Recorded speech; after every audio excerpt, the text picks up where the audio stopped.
బరువు నీ మీద పడి, ఇదిగో చూడండి, ఈ ఈ టీ గ్లాసులు ఉన్నాయి కదా, ఈ టీ గ్లాసులు ఎట్లా అన్నం కొడతా ఉంటే అరిగిపోతాయి కదా, ఎట్లా అన్నం కొడతా ఉన్నట్టుండిది మీ మీద సాతానుడు పడి, నిద్రతో గాని, వేరే తలంపులతో గాని, వేరే ఉద్దేశాలతో గాని, పిల్లల యొక్క అలజడిలో గాని, లేక పక్కనటువంటి వారు ఎదుటివారు ఆకర్షింపబడి వస్తే మనసు వాళ్ళ మీద తీసుకెళ్ళింది సాతాను. చిన్న ఎగ్జాంపుల్ చెప్పాలని ఆశపడుతూ ఉన్నాను.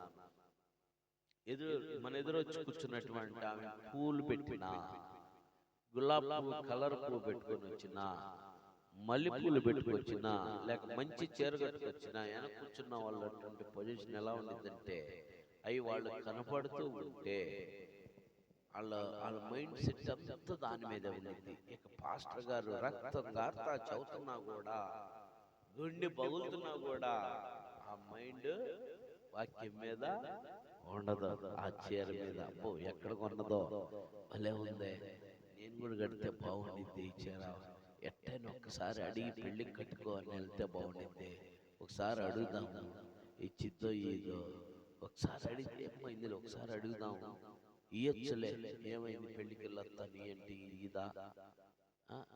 ఈ ఆలోచన ప్రార్థన అయిపోయేంత వరకు నువ్వు తీసుకుంటావో తీసుకో తర్వాత సంగతి, నీ ఆలోచన అంతా అదే.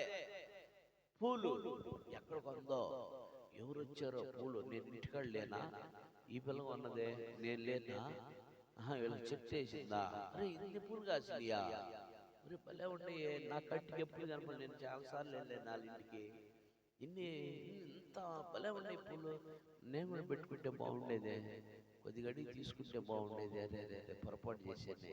ఈ ఆలోచన సాతాను తెచ్చేది, మనకు కాదు. ఎవరు తెచ్చేది? మనం ప్రశాంతంగా వస్తాం. అందుకని ప్రసంగి గ్రంథ 9వ అధ్యాయం 7వ వచనంలో ఉంటుంది, మేబీ దేవుడంట నరుల్ని యథార్థ హృదయంతో పుట్టించాడంట, కానీ వారంట వివిధ వివిధ తంత్రములతో పడిపోతూ ఉన్నారంట, వివిధమైనటువంటి తంత్రములు కలిగి ఉన్నారంట. అంటే వివిధమైనటువంటి ఆలోచనలు కలిగి ఉన్నామంట. మనలందరం యథార్థ హృదయంతోనే దేవుడు మనల్ని పుట్టించాడు. నువ్వు ఎత్తుకున్నటువంటి పిల్లవాడు ఎలాంటి వాడాడు, ఎలాంటి వాడు చెప్పాడు? కసాయుడా, కిరాతకుడా, దొంగ,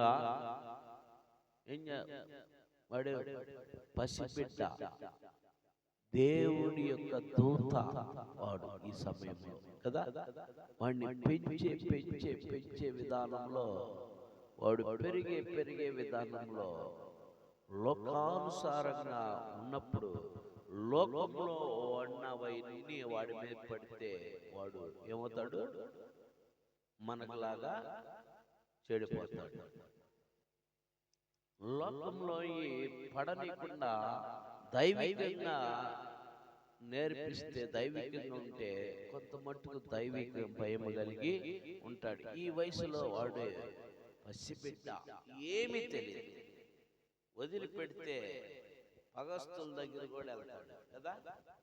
కొంతమంది ఉన్నారండి పగస్తులు, చూస్తూ ఉంటాం, అనేక సంఘాలకు వెళ్తూ ఉంటాను కాబట్టి చూస్తూ ఉంటాను, నేను మందిరాలకు వెళ్తూ ఉంటాను, పిల్లలు ఆడుకుంటూ ఉంటారు కదా, వాళ్ళకి వీళ్ళకి పడకపోతే కనీసం కన్ను కూడా ఎట్టేయరు ఆడవాళ్ళు,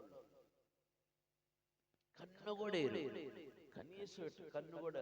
ఆ పిల్లలకు తెలియదు పాపం, వాళ్ళకి ఏంటంటే ఈ వెనకాలకి వెళ్ళి ఈ పైట్ చెంగు లాగటం, ఈ పైన వేసుకునేటువంటి సాతానుడు భలే తెలివిగలదే, పైట్ వేయనీదు, వెనకాల తీసుకెళ్ళి పిల్లలే కదా పైట్ చెంగు లాగిచ్చిద్ది, జుట్టు పట్టుకొని లాగిచ్చిద్ది.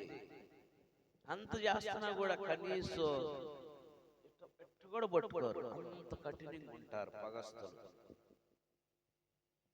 నా ప్రియమైనటువంటి దేవుని బిడ్డలారా, నేను మీకే కాదు చదువుతుంది, యూట్యూబ్కి వెళ్తాను, అర్థమైందా?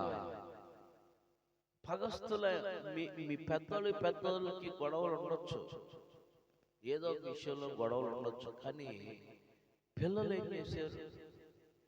పిల్లల మీద కూడా పగ తీర్చుకుంటా ఉంటారు. అలాంటి చిన్న బిడ్డలు చూసి ముద్దాడాలనిపించింది కదా.